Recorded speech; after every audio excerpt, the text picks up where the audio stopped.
साहित्य अकेडमी में आप सबका।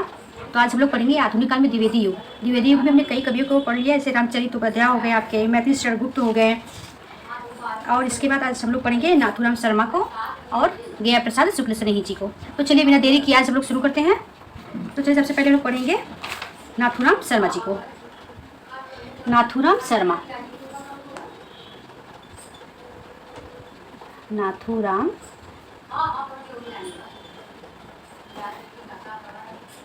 इनका जन्म हरदुआगंज, जिला अलीगढ़, हरदुआगंज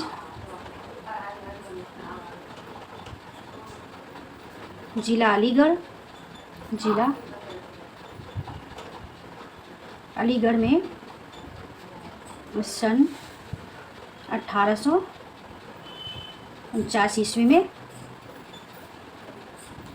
हुआ था तथा निधन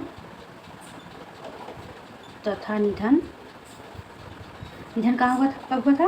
1932 ईस्वी में।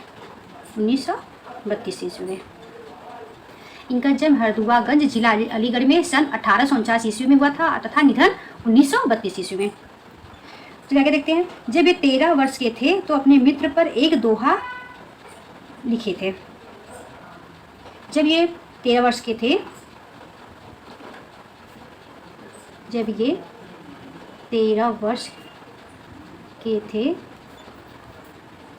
तब ये अपने मित्र पर दोहा लिख रहे थे। दोहा लिखे थे, क्या लिखे थे चलिए देखिए। बोलो उन अखियाँ न को होड़ करने का, बोलो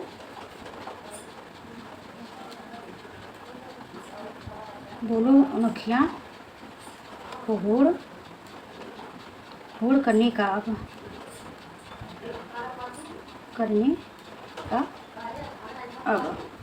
बोलो उन अखियाँ न को होड़ करने का अब, विश्व में अनेक उपनाम आ जाएंगे। विश्व में अनेक उपनाम आ जाएंगे। चलिए आगे बढ़ते हैं।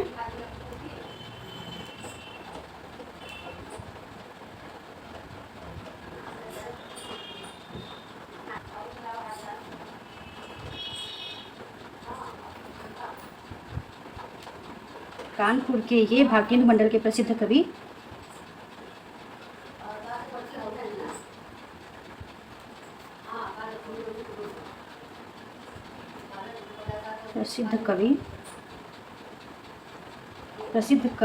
प्रताप नारायण मिश्र के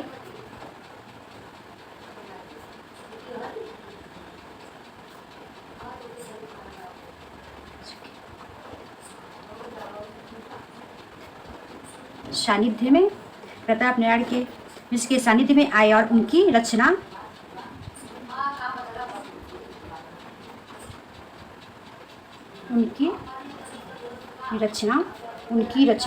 ब्राह्मण पत्रिका में प्रकाशित होने लगी।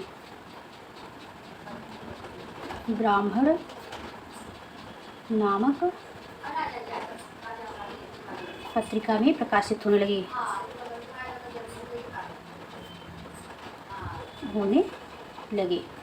कानपुर के ये भारतेंदु मंडल के प्रसिद्ध कवि प्रताप नारायण मिश्र के सानिध्य में आए, उनकी रचना ब्राह्मण नामक पत्रिका में प्रकाशित होने लगी। चलिए आगे बढ़ते हैं। समस्या पूर्ति में बड़े ही सटीक किया करते थे। ये समस्या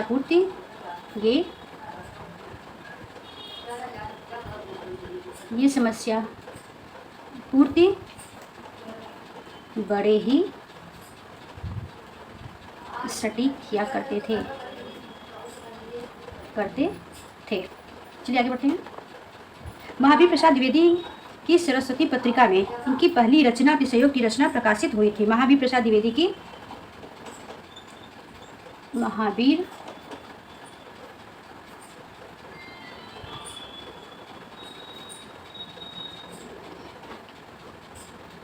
सरस्वती पत्रिका पत्रिका में इनकी पहली रचना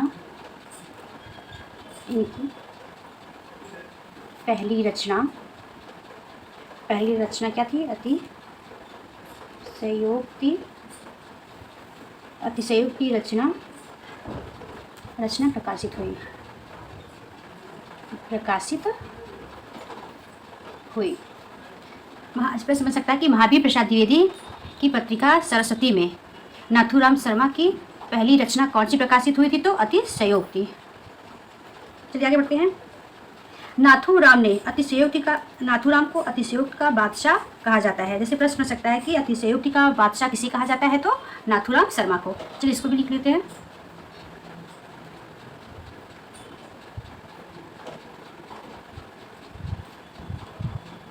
नाथूराम शर्मा को अतिशयोक्ति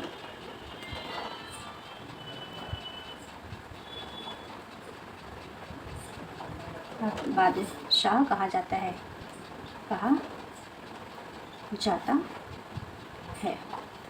जैसे प्रश्न समझ सकता है कि अतिशयोक्ति का बादशाह किसे कहा जाता है?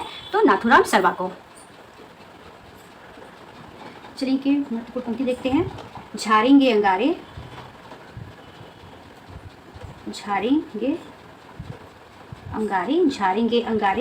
में तरनी तारे तारापति जाएंगे। दूसरी पंक्ति देखते हैं। आग मठ जाएगी काहूँ, आँख मठ जाएगी काहूँ विधि की बनावट।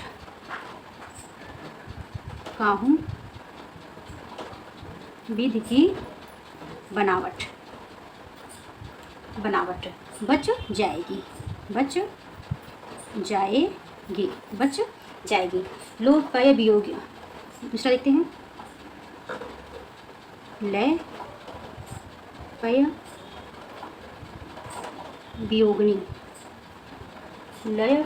वियोगनी के आह कट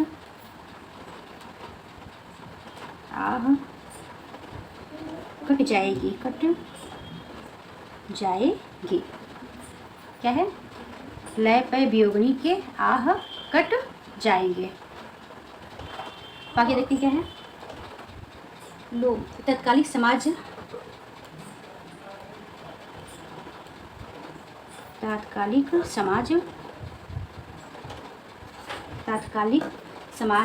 और सम्मेलनों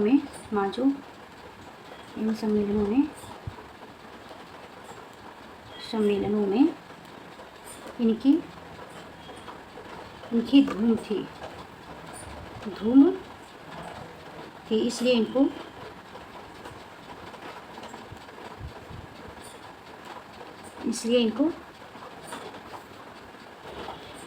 इनको कई नामों से संबोधित किया गया।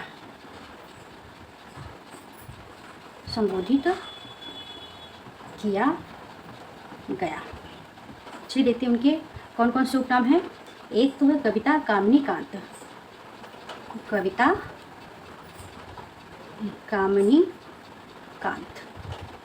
दूसरा क्या है? भारतेंदु प्रज्ञेतु।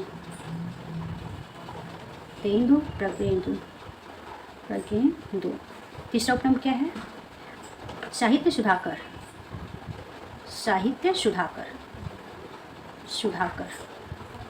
जैसे ये प्रश्न बन सकता है कि कविता कामनी किसका उपनाम है? तो कविता कामनी कांत किसका उपनाम है? तो नाथूराम शर्मा का। साहित्य सुधाकर किसको नाम दिया गया था? तो नाथूराम शर्मा जी को। चलिए आगे बढ़ते हैं। चलिए इनकी रचनाएं देखते हैं कि कौन कौन सी रचनाएं हैं। इनकी प्रमुख रचनाएं कौन कौन सी है? चलिए देखते हैं। अनुराग रत्न पहला कौन सा है? अनुराग रत्न। दूसरी रचना कौन सी है? शंकर सरोज। तीसरी रचना कौन सी है? गर्भ गंडा रहस्य। ये इनकी बहुत महत्वपूर्ण रचना है। अक्सर एग्जाम में पूछा जाता है, हो सकता है आने वाले एग्जाम में भी पूछा जाए, इसको आप याद रखिएगा। शंकर सर्वस्व, शंकर सर्वस्व।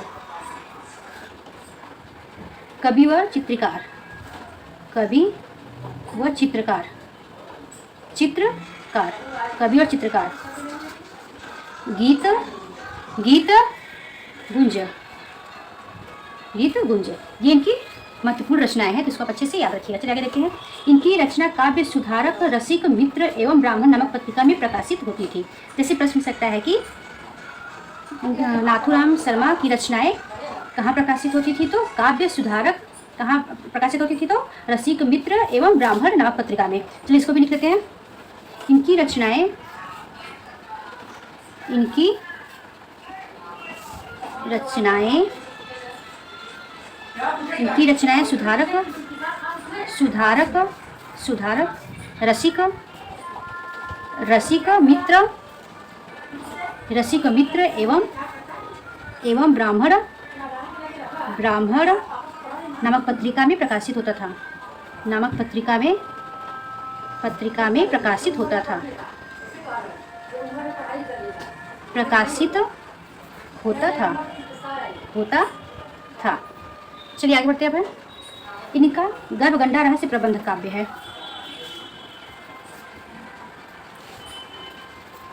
इनका गर्भगंडा रहस्य, गर्भगंडा रहस्य, रहस्य प्रबंध काव्य है, प्रबंध काव्य है, काव्य काव्य है, जिसमें विधवाओं की बुरी स्थिति, जिसमें विधवाओं की बुरी स्थिति, देव मंदिरों में हो रहे अनाचार, देव मंदिरों में हो रहे अनाचार, अनाचार का वर्णन है, का वर्णन है। इनकी जो रचना गर्भगंडा रहस्य है वो कैसा काव्य है, तो प्रबंध काव्य है। इसका वर्णन विषय क्या है, जिसमें विधवाओं की बुरी स्थिति तथा देव मंदिरों में हो रहे अनाचार का वर्णन है। चलिए आगे बढ़ते हैं। साथ ही साथ इसमें शारीरिक मानसिक अत्याचारों का भी वर्णन है। चलिए इसको भी लिख लेते हैं। शारीरिक मानसिक अत्याचारों का वर्णन है। इसमें क्या है, इसमें केवल विधवाओं की विडंबना ही नहीं, इसमें केवल विधवाओं की विडंबना ही नहीं,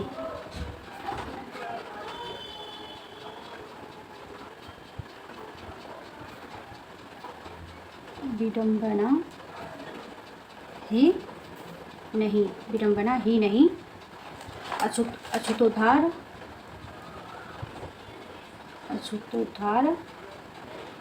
की समस्या का भी वर्णन है, कि समस्या का भी वर्णन है। अब चलिए इनकी महत्वपूर्ण पंक्तियाँ देखते हैं कौन कौन सी है। पंक्तियाँ,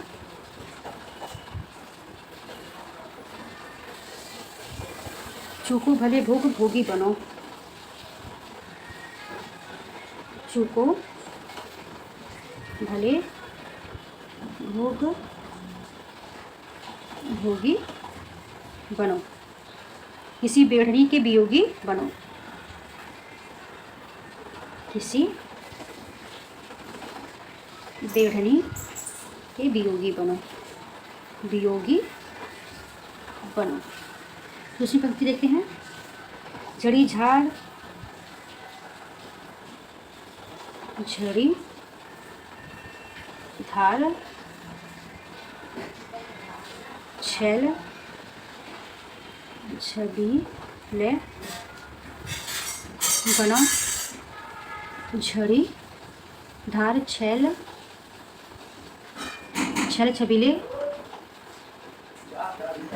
रंगीले, और क्या है, रंगीले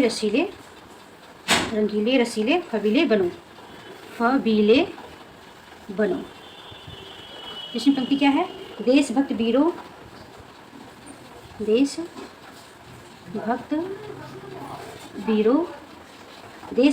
मरने से नहीं डरना होगा, मरने से नहीं डरना होगा, देशभक्त वीरों मरने से नहीं डरना होगा। प्राणों का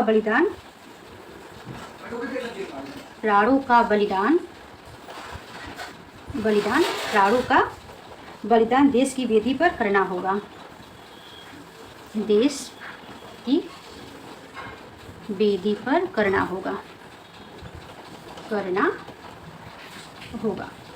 चलिए दूसरी पंक्ति देखते हैं इनकी।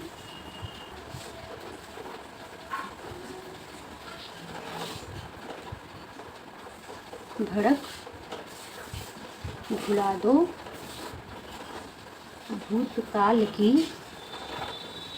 दो भूतकाल की सजिए वर्तमान की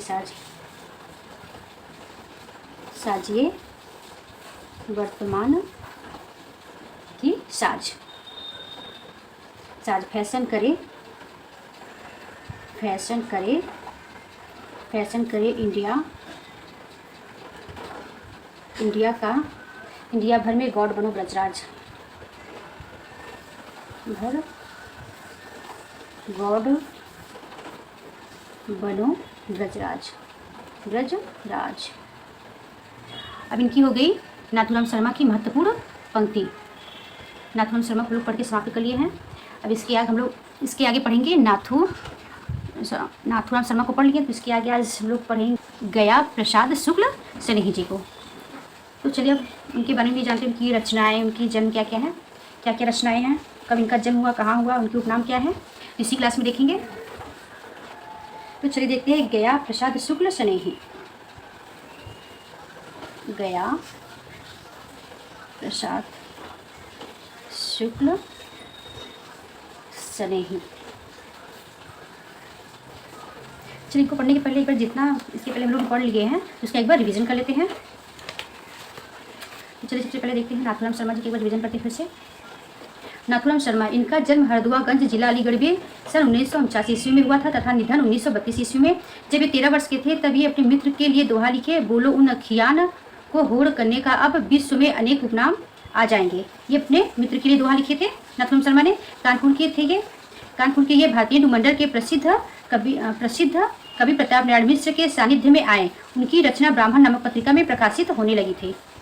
उनके सानिध्य में आए और उनकी रचना ब्राह्मण पत्रिका में प्रकाशित होने लगी थी।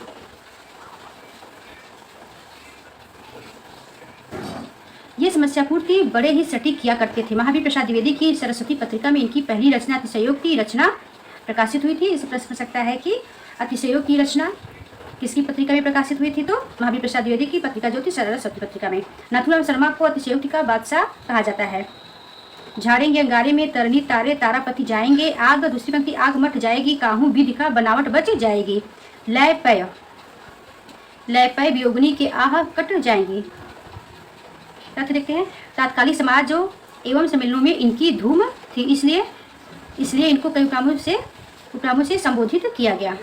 किस नाम से संबोधित किया इसलिए देखते हैं, कविता कामनीकांत, दूसरा भारतीय प्रज्ञेदु, तीसरा साहित्य सुधाकर। इनकी प्रमुख रचनाएं देखते हैं, अनुराग रत्न, शंकर सरोज, गर्भगंधा रहस्य, शंकर सर्वस्व, कविवर, चित्रकार, गीत गुंज। की महत्वपूर्ण रचनाएं आगे देखते हैं। इनकी रचनाएं सुधाकर, रसिक, मित्र एवं ब्राह्मण नामक पत्रिका में प्रकाशित होती थी। इनकी गर्भगंधा रहस्य प्रबंध काव्य, कैसा काव्य है, तो प्रबंध काव्य है, जिसमें विधवाओं की बुरी स्थिति, देव मंदिरों में हो रहे अनाचार का वर्णन है। आगे देखते हैं, शारीरिक मानसिक अत्याचारों का वर्णन है।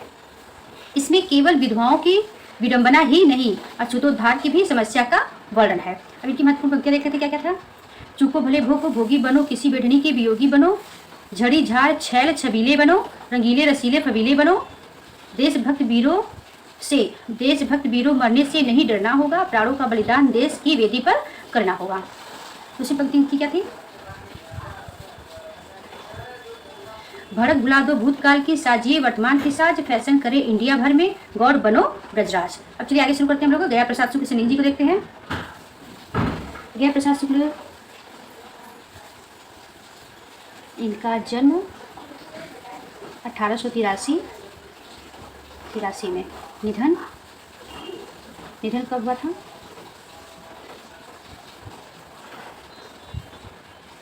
हडहा गांव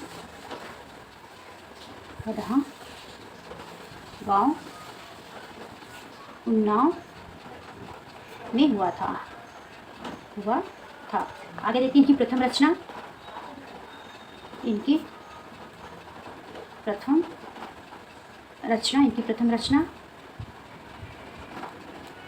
कानपुर के रसिक मित्र में छपी थी। कहाँ छपी थी? कानपुर की रसिक मित्र में। गणेश शंकर विद्यार्थी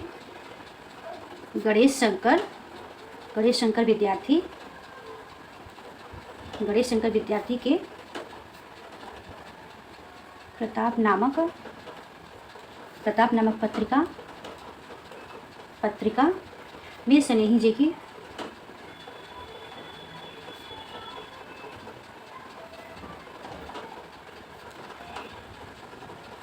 रचना कृषक क्रंदन रचना छपी। गणेश शंकर विद्यार्थी के प्रताप नामक पत्रिका में स्नेही जी की जो रचना थी कृषक क्रंदन, इसी में छपी थी। चलिए आगे देखते हैं। महावीर प्रसाद द्विवेदी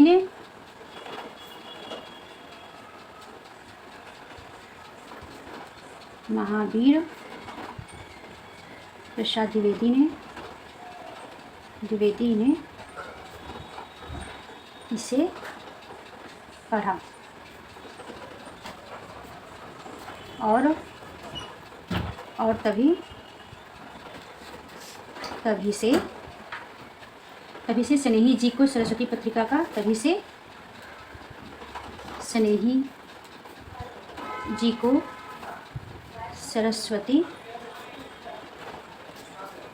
का नियमित कवि मान लिया।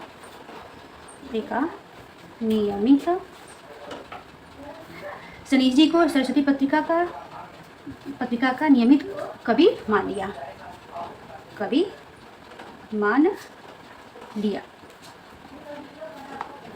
सन 1828 ईस्वी में सुकवि नामक पत्रिका का आरंभ सन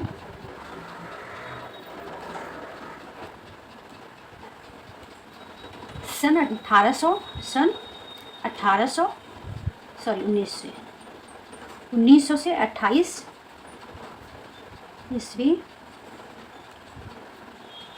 सुकवि नामक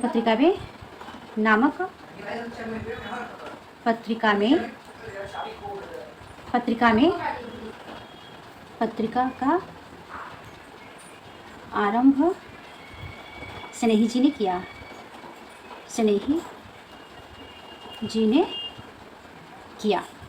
किसने किया? स्नेही जी, जिसमें सैकड़ों कवियों का जन्म हुआ।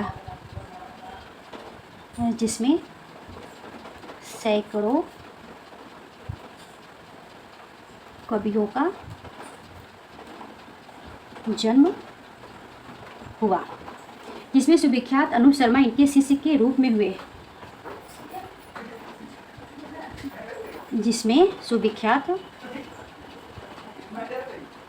सुविख्यात अनूप शर्मा इनके शिष्य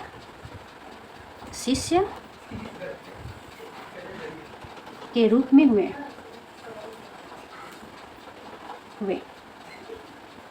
चलिए बढ़ते हैं। सरस्वती के पश्चात एक पत्र का हिंदी कविता के विकास से महत्वपूर्ण स्थान है, वह है स्नेही जी की सुकवि पत्रिका। उस टाइम पे सरस्वती पत्रिका बहुत ज़्यादा फेमस थी, लेकिन उसके बाद दूसरा स्थान स्नेही जी की जो पत्रिका थी सुकवि, वो उस टाइम पे बहुत ज़्यादा ही फेमस थी। इसमें भी रचनाएँ पूरा छपती थी, तो दूसरा स्थान स्नेही जी को दिया जाता है, उनकी पत्रिका को। चलिए इसको भी लिख लेते हैं। सरस्वती के पश्चात सरस्वती के पश्चात एक पत्र, सरस्वती के पश्चात एक पत्र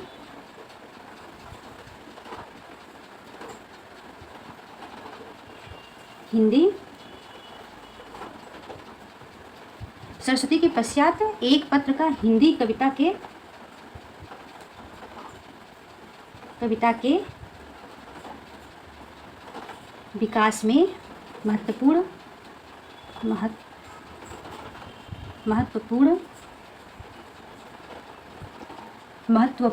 स्थान है। वह है स्नेही जी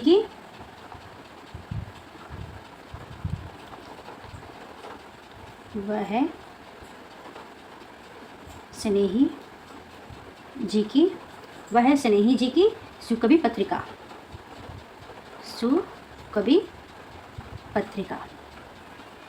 कौन सी पत्रिका? सुकवि पत्रिका। अब चलिए इनकी मुख्य रचनाएं भी देख लेते हैं। इन्होंने कौन कौन सी रचनाएं लिखी है? प्रमुख रचनाएं। इनकी प्रमुख रचनाएं कौन कौन सी है? त्रिशूल, मानस तरंग,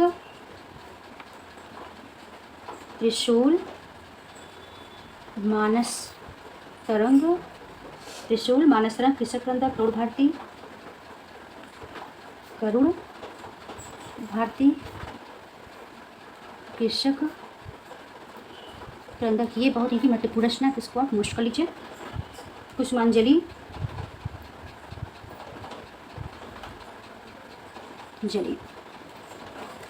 त्रिशूल, मानस तरंग, करुण भारती, कृषक रंधा, कुसुमांजलि, ये इनकी महत्वपूर्ण रचनाएं हैं। चलिए आगे बढ़ते हैं। ये 4 उपनामों से कविता किया करते थे। स्नेही जी 4 उपनामों से कविता किया करते थे। तो सबसे पहले देखते हैं स्नेही उपनाम। श्रृंगार आदि परंपरागत रचनाओं के लिए श्रृंगार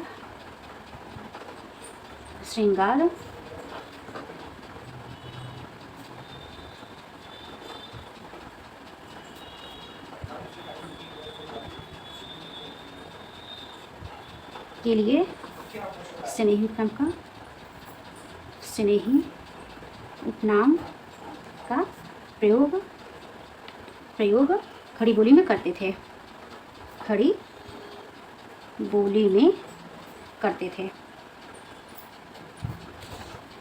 जैसे प्रश्न हो सकता है कि श्रृंगार आदि परंपरागत रचनाओं के लिए ये जो रचनाएं करते थे तो वो किस उपनाम का प्रयोग करते थे? तो वो स्नेही उपनाम का प्रयोग करते थे। चलिए इनका दूसरा देखते हैं। दूसरा उपनाम क्या है? त्रिशूल।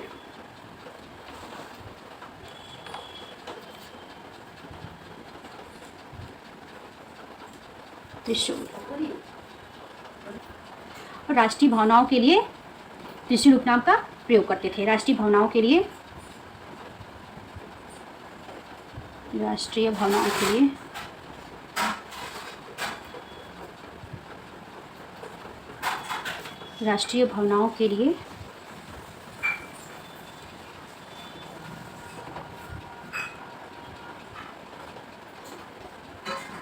खड़ी बोली का प्रयोग करते थे। तरंगी,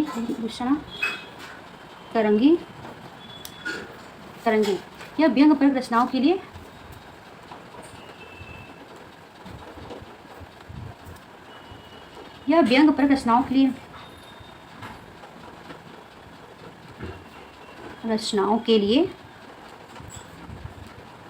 इस उपनाम का प्रयोग करते थे।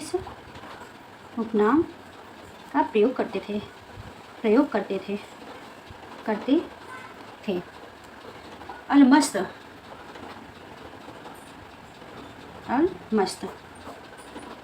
हास्य विनोदपूर्ण,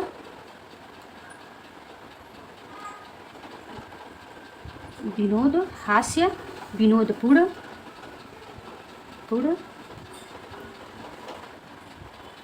रचनाओं के लिए इस उपनाम का प्रयोग करते थे, करते थे। ये सब हो गए इनके उपनाम। क्या क्या था? एक स्नेही, त्रिशूल, तरंगी, अलमस्त। तो चलिए एक बार इसको रिपीट कर लेते हैं। स्नेही उपनाम का श्रृंगार आदि परंपरागत के लिए स्नेही उपनाम का प्रयोग खड़ी बोली में करते थे। त्रिशूल का उपनाम कब करते थे? राष्ट्रीय भावनाओं के लिए जो कविताएं करते थे खड़ी बोली का प्रयोग करते थे। तरंगी या व्यंग रचनाओं के लिए इस उपनाम का प्रयोग करते थे। अलमस्त हास्य विनोदपूर्ण रचनाओं के लिए इस उपनाम का प्रयोग करते थे। चलिए आगे बढ़ते हैं।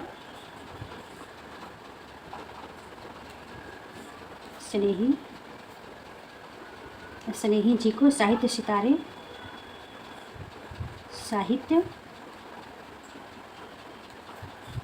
सितारे की उपाधि प्राप्त थी। साथ ही 1966 ईस्वी में साहित्य वारिधि नामक उपाधि प्राप्त हुई।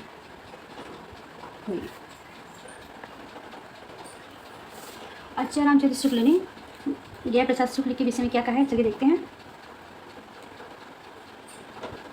शुक्ल क्या कहते हैं? गया प्रसाद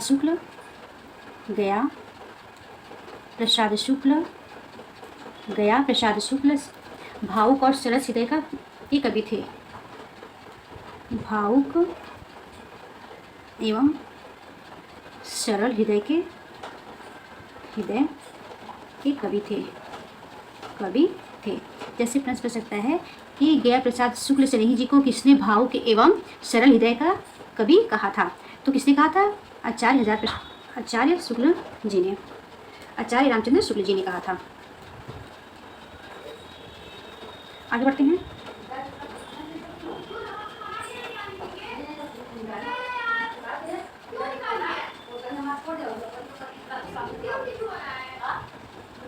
स्नेही जी की कविताएं।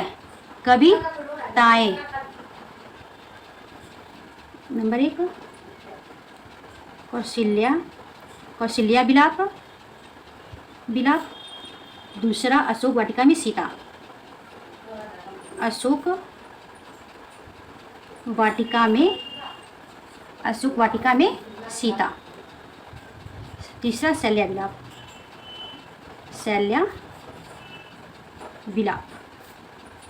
तीसरा क्या है? शैल्या विलाप। चलिए आगे देखते हैं। इन कविताओं में करुण रस को उत्पन्न किया गया है। इन कविताओं में करुण रस उत्पन्न किया गया है।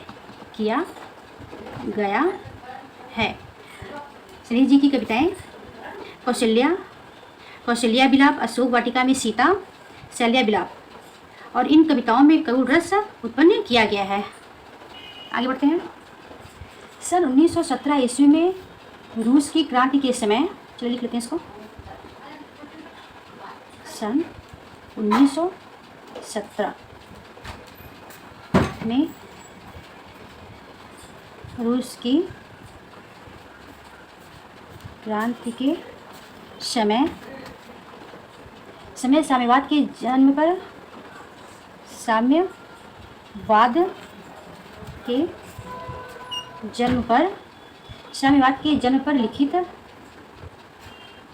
लिखते हैं। क्या लिखते हैं? चलिए देखते हैं। समदर्शी फिर साम्य रूप।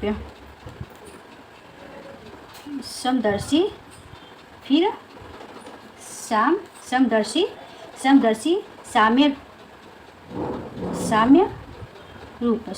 साम्य रूप घर जग में आया।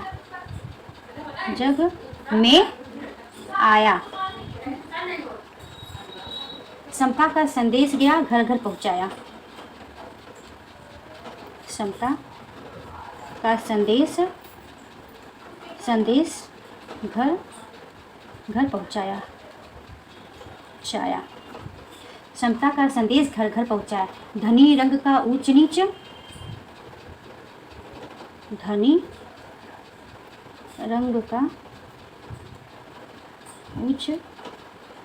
रंग का ऊंच नीच का भेद मिटाया। नीच का भेद मिटाया। विचलित हो गए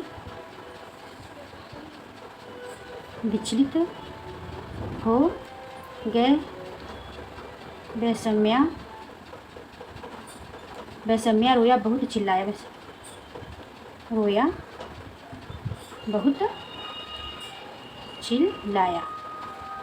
समता का संदेश घर घर पहुँचाया। धनी रंग का ऊंच नीच का भेद मिटाया। विचलित हो गए बेसम्या रोया बहुत चिल्लाया। आगे देखते हैं। काचे बोए राह में फूल वही बनते गए। काचे बोए राह में फूल वही बनते गए। काचे बोए राह में फूल वही बनते गए। साम्यवाद के स्नेह सुजन, साम्यवाद के स्नेह सुजन, साम्यवाद के स्नेह सुजन सुधि सुनते गए।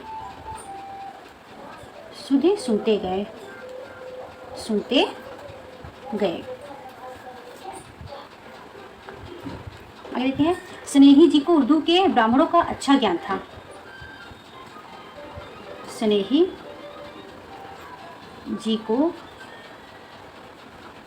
उर्दू के ब्राह्मणों का अच्छा ज्ञान था।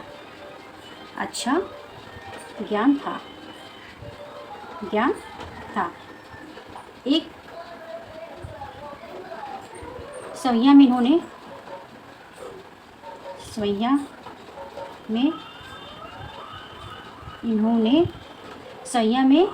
एक अच्छा प्रयोग किया है। इन्होंने एक अच्छा प्रयोग किया है।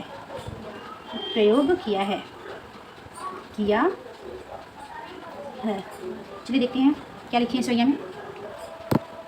नहीं नहीं में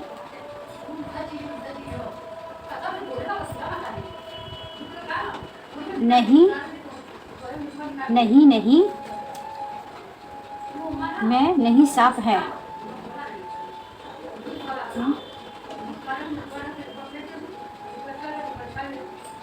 नहीं साफ है या नहीं।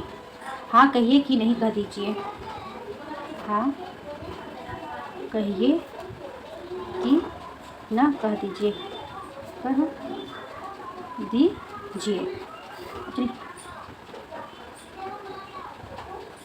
पंक्तियाँ देखते हैं कौन कौन सी है।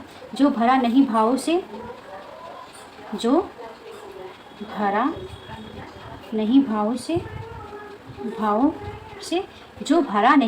से बहती नहीं, जिसमें रसधार नहीं,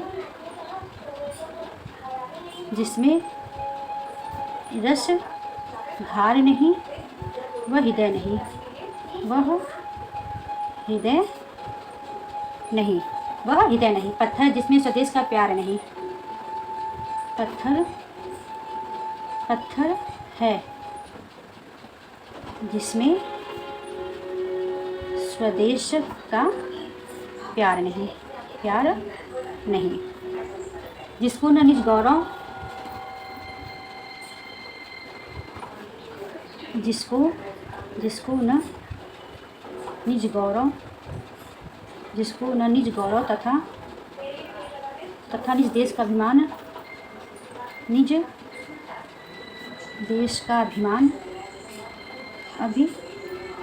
है। जिसको न निज गौरव का तथा निज देश का अभिमान है, वह नर नहीं पशु निरा है। वह नर नहीं पशु निरा है। वह नर नहीं पशु निरा है और मृतक समान है, और मृतक समान है, समान है। तू गगन विस्तीर्ण तो, तू गगन विस्तीर्ण, तू गगन विस्तीर्ण, तू गगन विस्तीर्ण तो मैं एक तारा छूट हूँ, मैं एक तारा छूट हूँ। तू है महासागर अगम, तू है महासागर अगम, मैं एक धारा छूट हूँ, मैं एक धारा छूट हूँ।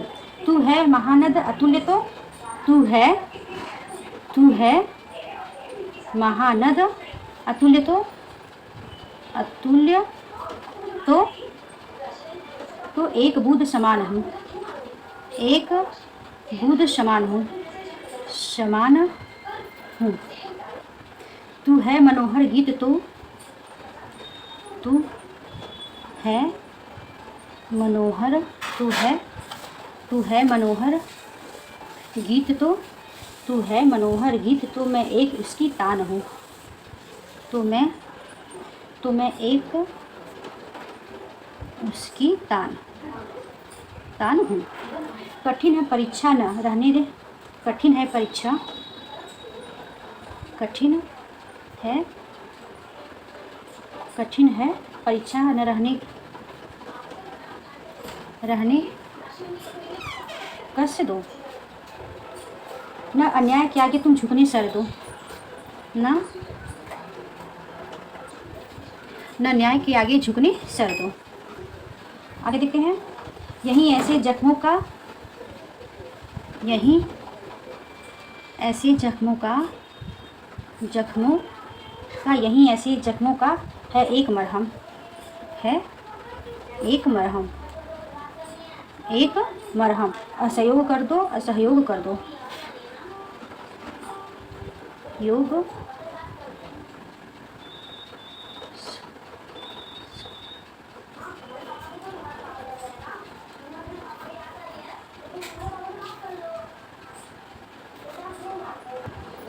असहयोग कर दो, असहयोग कर दो। फादने जाओ हिमालय का शिखर, फादने जाओ हिमालय का शिखर।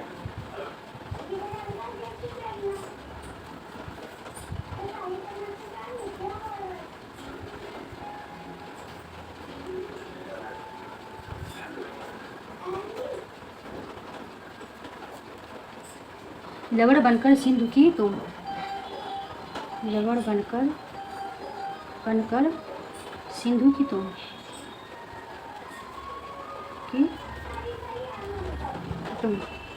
था लो अंक पर, था लो अंक पर, सताकर दीन की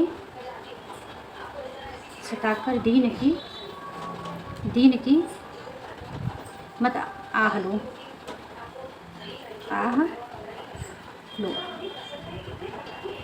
तो आज हम लोगों ने गया प्रसाद शुक्ल स्नेही जी को भी पढ़ के समाप्त कर लिया है।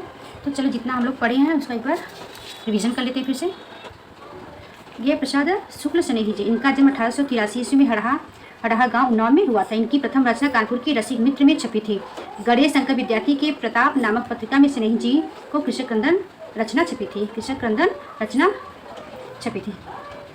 महावीर प्रसाद द्विवेदी ने इसे पढ़ा और तभी से स्नेही जी को सरस्वती पत्रिका का नियमित कवि मान लिया। सन 1988 ईस्वी में सुकवि नामक पत्रिका का आरंभ स्नेही जी ने किया, जिसमें सैकड़ों कवियों का जन्म हुआ, जिसमें सुविख्यात अनूप शर्मा इनके शिष्य के रूप में हुए। सरस्वती के पश्चात एक पत्र हिंदी कविता के विकास में महत्वपूर्ण स्थान है, वह है स्नेही जी की सुकवि पत्रिका।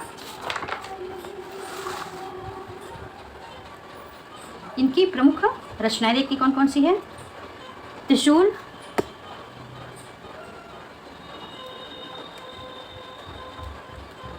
त्रिशूल, मानस तरंग, करुण भारती, कृषक रंदन, कुसुमांजलि। अब देखते हैं आगे। स्नेही जी ने चार उपनामों से कविता किया करते थे। स्नेही, श्रृंगार आदि परंपरा के लिए स्नेही उपनाम का प्रयोग खड़ी बोली में किया करते थे। त्रिशूल का राष्ट्रीय भावनाओं के लिए कविताओं को अपनी खड़ी बोली का प्रयोग करते थे। तरंगी में या व्यंग रचनाओं के लिए इस उपनाम का प्रयोग करते थे। अलमस्त हास्य विनोदपूर्ण रचनाओं के लिए इस उपनाम का प्रयोग करते थे।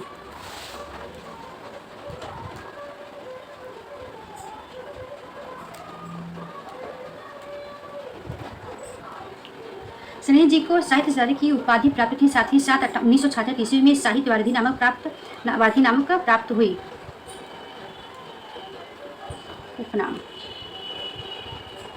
उपनाम प्राप्त हुई। शुक्ल जी ने गया प्रसाद शुक्ल स्नेही के बारे में क्या कहना है देखते हैं। गया प्रसाद शुक्ल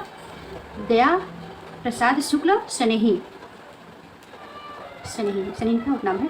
भावुक एवं सरस हृदय के कवि थे, ये शुक्ल जी का कथन है। स्नेही जी की कविता कौशल्या विलाप, अशोक वाटिका में सीता, शैल्या विलाप, इन कविताओं में करुण रस उत्पन्न किया गया है।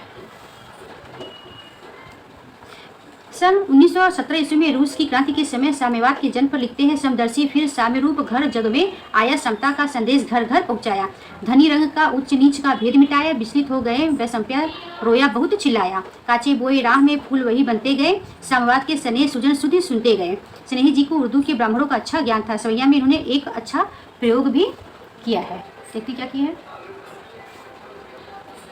नहीं में नहीं साफ है या नहीं, हाँ कहिए कि न कह दीजिए, ये इनके सवैया में इसमें सवैया का प्रयोग किया है। इनकी पंक्ति देखिए क्या क्या है। जो भरा नहीं भाव से बहती नहीं, जिसमें रसधार नहीं वह हृदय नहीं, पत्थर है जिसमें स्वदेश का प्यार नहीं, जिसको न निज गौरव तथा निज देश का अभिमान है, वह नर नहीं पशु निरा है और मृतक समान है। तू गगन विस्तीर्ण है तो मैं एक तारा छूट हूँ, तू है महासागर अगम तो मैं एक धारा छूट हूँ, तू है महानद अतुल्य तो एक बूंद समान हूँ, तू है मनोहर गीत तो मैं एक उसकी तान हूँ, कठिन परीक्षा न रहने दो कष्ट दो, अब न न्याय के आगे झुकने सर दो, यही ऐसे जख्मों का है एक मरहम, असहयोग कर दो, फादनी जाओ हिमालय का शिखर, लवन बनकर सिंधु की तुम था लो, अंक पर सताकर दीन की था लो। तो इसको हमने रिवीजन कर लिया है। आज के लिए इतना ही काफ़ी है। अब मिलते हैं नेक्स्ट वीडियो में, तब तक